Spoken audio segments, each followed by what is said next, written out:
이 시간에는 로마서 12장 1절을 중심으로 해서 새해에는 어떤 자세로 맞이할 것인가 라는 제하의 말씀을 상고하는 가운데 은혜 받기를 원합니다. 어저께 시작한 것 같던 한 해가 벌써 지나가고 2023년 새해가 밝았습니다. 정광석과 같은 1년이었습니다. 지나간 한 해를 돌이켜보면 참으로 다사다난했던 나날들이라 말하지 않을 수가 없습니다. 교회 공동체가 그러했고 나라가 그러했고 사랑하는 성도 여러분의 개개인과 속한 가정들과 들도 대부분 그러했을 것이라 여겼습니다. 그러나 하나님께서는 택한 성도들 일일이 주야로 감찰하시는 가운데 실족하고 범죄한 자에게는 회개 기회를 주시어 사죄 은총을 베풀어 주셨고 순종한 자에게는 영육간의 은혜를 통해 축복을 주셨습니다. 지나온 한 해 동안 우리에게 내려주신 은혜나 주신 복을 낱낱이 다 헤아릴 수가 없습니다. 그렇지만 너무나도 감사해 인색한 나날들이 아니었음가를 우리 자신 고백하지 않을 수가 없습니다. 건강이 허물어진 우리들을 일으켜 주셨고 물질적으로 어렵거나 영적으로 힘든 때 갈 길을 인도하셔서 낙심하지 않고 소망 길을 인도하셨습니다. 그러하신 하나님께서는 하나님께 감사와 찬양을 통해 영광을 돌리는 드는 것은 받은 자의 너무나 당연한 도리일 것입니다. 이제 영광을 받으시기에 합당하신 하나님께 은혜와 감사를 넘치도록 받은 우리들이 감당해야 하고 새해는 어떤 자세로 맞이할 것인지 이 시간을 통해서 상고하고 또 은혜 받고자 합니다. 첫째는 하나님의 뜻을 거역하는 것을 고백하는 삶이어야 합니다. 두 번째는 하나님께 기뻐하실 만큼 드리는 삶이어야 합니다. 세 번째는 하나님께 헌신하고 위대한 일을 증거하는 삶이어야 합니다. 이러한 세 가지 성경 말씀을 발차의 본문으로 삼고 상고하는 가운데 성령님의 감동, 감화 역사하시며 힘입어 피차의 은혜를 받고 받은 은혜를 우리의 실천하고 응용함으로써 믿음이 자라고 하나님이 예비하신 영생한 복을 다 받고 누리시는 새해 한 해를 이루어 가시기를 예수님 이름으로 간절히 축원을 드립니다. 첫 번째는 하나님의 뜻을 거역한 것을 고백하는 삶이어야 한다는 것입니다. 시편 51편 17절을 찾아보면 기록하기를 하나님이 구하시는 제사는 상한 심령이라 하나님이여 상하고 통회하는 마음을 멸시치 아니하시리다 라고 밝혔습니다. 본문의 핵심은 하나님이 구하시는 제사는 항상 내 재물은 찢어진 마음뿐 찢어지고 터진 마음을 당신께서야 보지 아니할 줄 믿습니다 라는 내용입니다. 이 말씀은 곧 하나님의 뜻을 거역하고 살아온 자신을 알고 고백하는 삶을 살겠다는 뜻이기도 합니다. 본문에서 하나님이 구하시는 제사는 상한 심령이라고 지적했습니다. 여기서 상한 심령이란 말씀 중에 상한이라는 뜻은 헬라어 원어로 스와바르라는 단어로서 어떤 물건을 갈기 찢거나 파괴시킨다는 의미를 가지고 있습니다.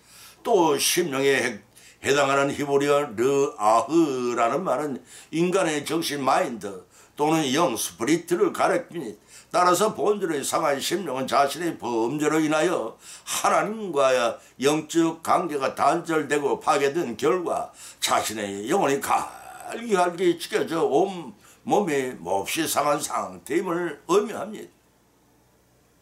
이는 곧 본 시편의 주인공인 다윗이 밧세바의 불륜, 그녀의 남편 우리아의 살해 사건 등으로 인하여 하나님 앞에 자복하는 다윗의 심정이 얼마나 착잡하고 간절했는가를 잘 보여주고 있습니다. 다윗은 엎드려 죄를 자복하면서 하나님이 진정으로 원하시는 것이 상한 심령을 드리는 제사라고 고백을 했습니다. 이를 통해서 하나님이 자신의 회개를 반드시 연락하실 것이라는 확신도 가졌습니다.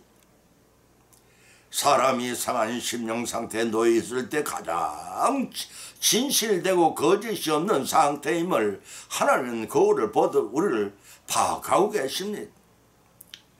요한일서 1장 9절에서도 기록하기를 만일 우리가 우리의 죄를 자백하면 저는 미쁘시고 의로우사 우리 죄를 사하시며 모든 불의에서 우리를 깨끗게 하실 것이오 라고 하였습니다.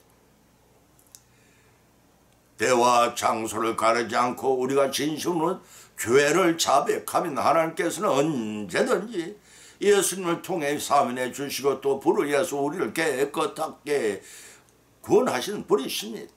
때문에 어떠한 흉악한 죄를 범했을지라도 하나님 앞에 솔직히 모든 것을 이실직고하면 기뻐 연락하시고 사죄 은총을 베풀어 준 자비 하나님이십니다. 충청도 어느 교회에서 부흥회를 개최한 때의 일입니다. 부흥사님이 강사님이 설교를 마치고 강대산 밑에서 기도하고 있는데 할머니 한 분이 올라오셔서 자신이 30세 때 지은 음행의 죄를 고백하면서 괴로워하는 것이었습니다. 부흥 강사는 성경 말씀을 가지고 주님을 영접하기 이전의 일은 주님을 영접한 그날 모두 다 용서를 받고 이후의 일이라도 할지라도 한 번 회개했으면 그것으로 죄의 사함을 받는다고 위로하고는 함께 기도를 드리고 보냈습니다. 부흥 강사가 기도를 마치고 숙소로 돌아오니 그 교회 담임 목사가 웃으면서 목사님 오늘 새벽에 어느 할머니께서 3세 때의 음행죄를 자복하셨는지요? 라고 묻는 것이었습니다. 아니 그 할머니가 내 귀에 속삭이며 고백한 죄를 목사님께서 어떻게 아십니까? 하면 놀라 반문했습니다. 그것이 할머니 병이지요.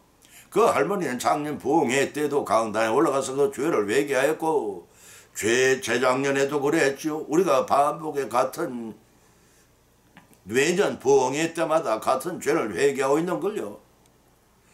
우리가 반복해서 같은 죄를 지으면 가중죄로 더욱 엄중한 죄를 받게 되면 그렇지만 이미 용서받은 죄는 다시 회개할 필요가 없습니다. 그런데도 계속해서 사죄 은총을 요구하는 어리석은 사람들이 얼마나 많은지 모릅니다. 이런 용서에 대한 확신이 없기 때문입니다. 날마다 사함을 받는 죄를 다시 자복하고 회개하는 것은 시간 낭비를 하고 있는 것입니다. 우리의 하나님은 어떠한 흉악한 악행이든 진실한 회개를 하게 되면 그 죄를 말끔히 씻어주시는 자애로운 분이십니다. 그러나 본문의 말씀은 예와 속의 할머니와 같은 경우를 말하는 것이 아닙니다. 하나님이 성경 말씀의 뜻을 순종하지 못하고 나의 육신의 소욕대로 살아옴으로써 거역한 죄를 자복하고 용서하는 회개의 삶을 사는 것입니다. 왜냐하면 우리 영혼이 심판대 앞에 빛이 된 생명록에 구원받은 자로 그 이름이 기록되어 있다고 할지라도 죄 있는 몸으로 곧장 천국으로 들어가지 못합니다. 죄 없는 정결한 상태가 되었을 때 비로소 천국에 들어갈 수가 있기 때문입니다. 때문에 연약한 우리가 상한 심령으로 하나님께 고백하면 멸시치 아니하시고 다 용서하시는 하나님이십니다. 이를 아시고 범죄할 때마다 회개함으로써 용서를 받고 천국 백성으로 만들어져 가는 저와 여러분의 새해가 되시기를 예수님 이름으로 간절히 축을 드립니다. 두 번째는 하나님께 기뻐하실 만큼 드리는 삶이 이어야 한다는 것입니다. 역대상 29장 14절을 찾아보면 기록하기를 나와 나의 백성이 무엇이 간데 이처럼 즐거운 마음으로 드릴 힘이 있었나이까. 모든 것이 주께로 말미암아 싸우니 우리가 주님의 손으로 받은 것으로 주께 드렸을 뿐이니다라고 했고, 고린도후서 9장 7절에서는 각각 마음에 정한 대로 할 것이요 인색함으로나 억지로 하지 말지니 하나님이 절거내는 자를 사랑하셨느니라. 사랑하는 성도 여러분, 여러분은 작년 한 해를 어떻게 보내셨습니까? 하나님께 기뻐하실 만큼 드리는 삶을 살아야 하는데 그런 삶을 영위해 오셨다고 자부하실 수 있는지요? 위더스폰 박사가 뉴저지 대학의 학장으로 재직했을 때의 일입니다. 그는 산 밑에 마을에 살면서 매일 마차로 산 너머에 있는 학교에 출퇴근을 하였습니다. 그런데 어느 날 같은 마을에 사는 사람 매우 흥분되는 얼굴로 학장실로 찾아왔습니다. 학장님, 감사의 기도를 부탁드리려고 왔습니다. 영문을 모르는 학장은 자초지종을 물어보았습니다. 글쎄 제가 오늘 마차를 몰고 산을 넘어오는데 말이 무엇에 놀라니 갑자기 띠들이 달아나질 않겠습니까? 그 바람에 제가 탄 마차가 뒤집히고 치고 부서졌는데 저는 다치고 한 곳에도 없이 멀쩡하지 않습니까? 이 어찌 하나님의 은인 인자하신 섭리가 아니겠습니까? 그러자 학장은 조용히 대꾸를 해주었습니다. 그랬었군요. 사실은 저도 하나님께 감사드려 있었는데도 잊어버리고 있었답니다. 날마다 그 산을 마차로 넘어 다녔는데 한 번도 위험을 당한 적이 없었습니다. 이 어찌 하나님의 섭리라고 아니할 수가 있겠습니까? 우리 모두 감사의 기도를 드리십시다. 이렇듯 우리를 항상 보호하시고 바른 길로 인도하시기만 우리는 하나님께 감사를 잊고 살고 있는 철면피한 자들이 아닙니까? 따지고 보면 우리가 살아가는 순간들이 다 하나님께서 인도하시고 보살펴 주신 은혜의 시간들입니다. 그 세월을 헛되이 보내지 말고 겸손한 자세로 하나님의 은혜에 감사함이 마땅합니다.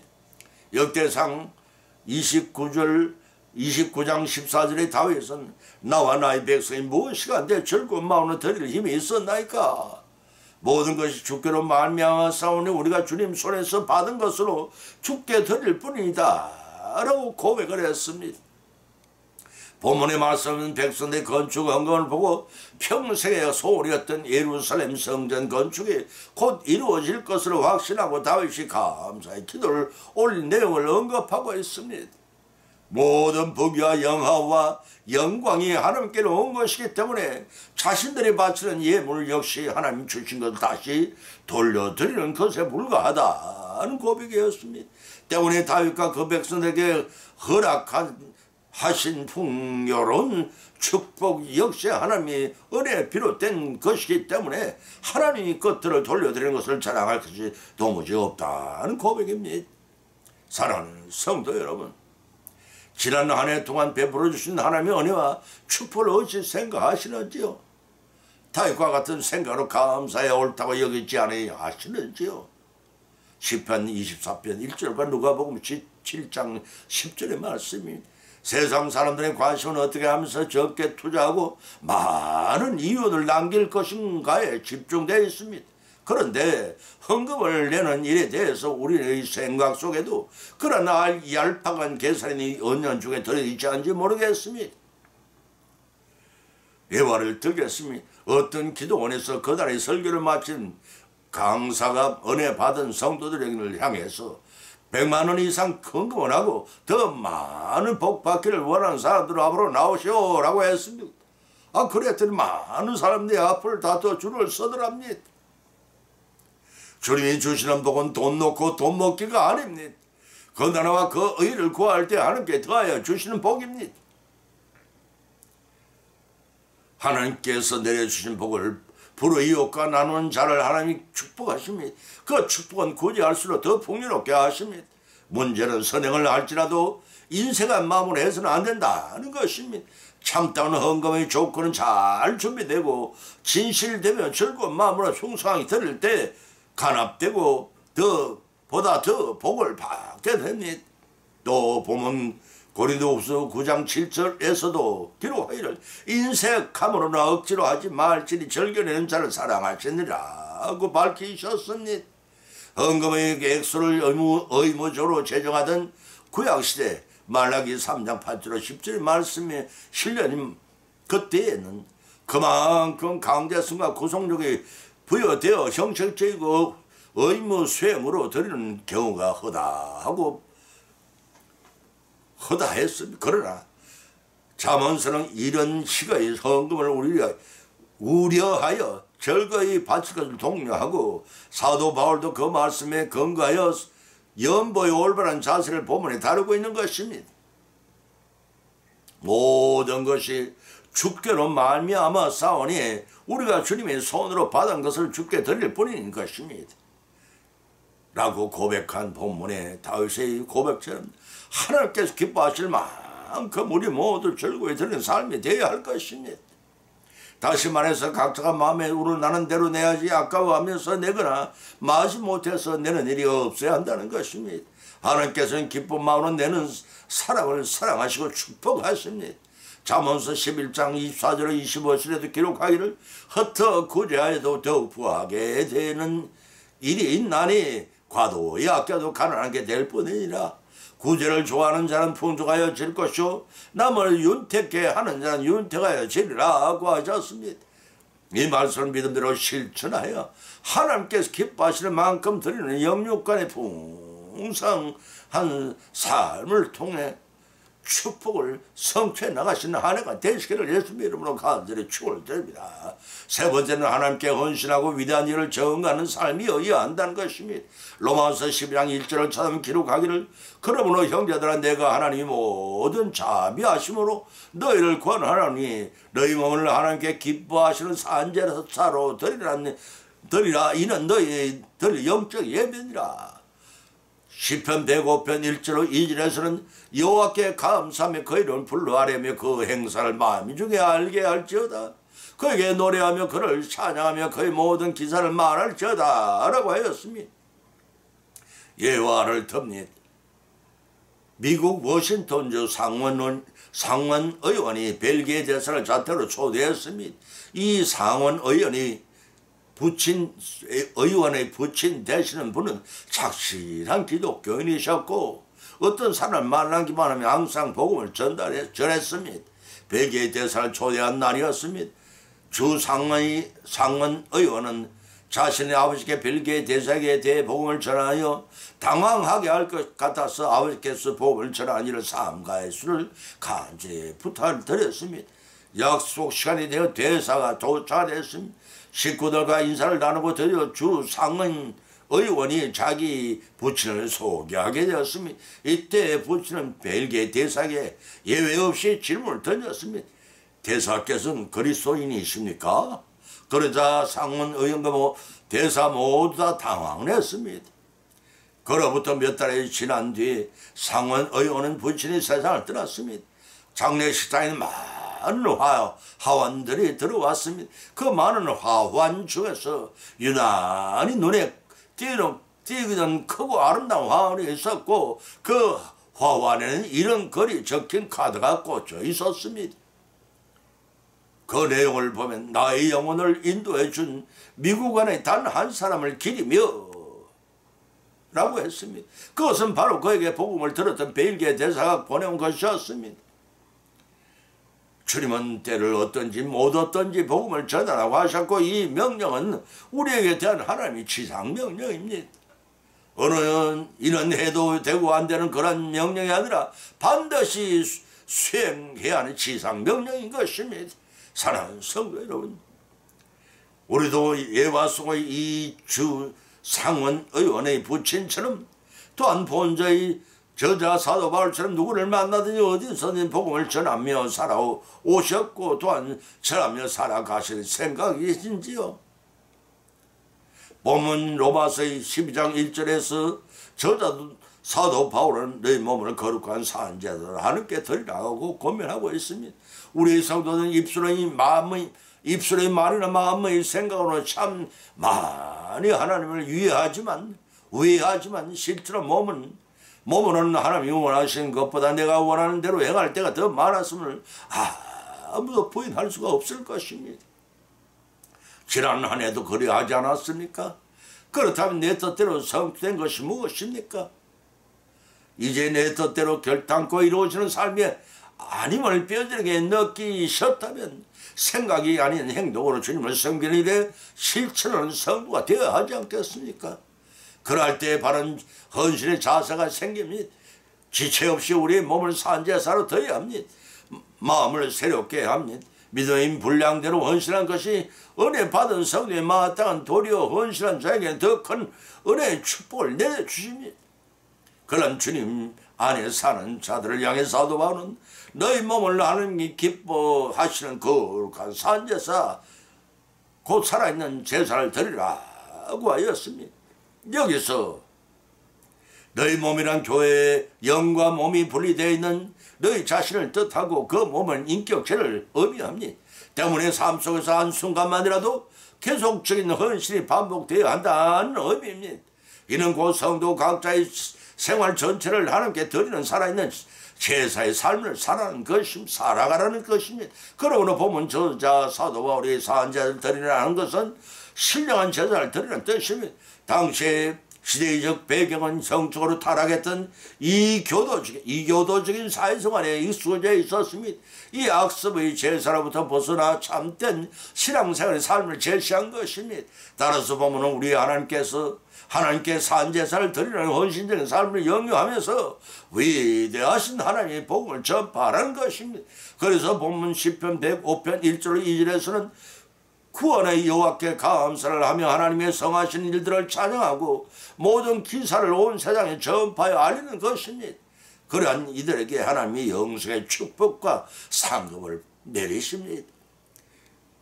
2022년이 이제 역사 속으로 흘러가 버렸습니다.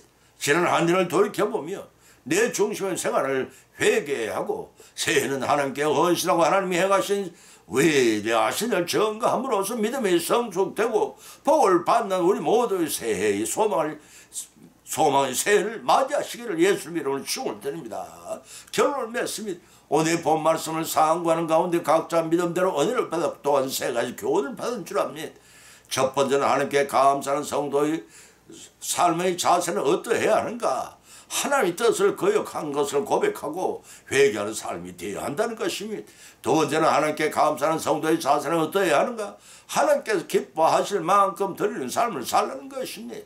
세 번째는 하나님께 감사하는 성도의 자세는 어떠해야 하는가? 그것은 하나님께 헌신하고 위대하신 일을 정간 일을 생을 마감하는 날까지 전도해야 하는 삶을 살아야 한다는 것입니다. 이러한 교훈을 받은 것을 거치지 마십시다. 새해는 우리의 신생활 가운데 실천하고 적용함으로써 믿음이 성숙되고 예비하신 하늘의 복을 받으시는 우리 모두의 믿음의 여생을 성도로 이끌어 나가시는 새해가 되시기를 예수 이름으로 간절히 축원을 드립니다. 찬송가 585장을 올리겠습니다.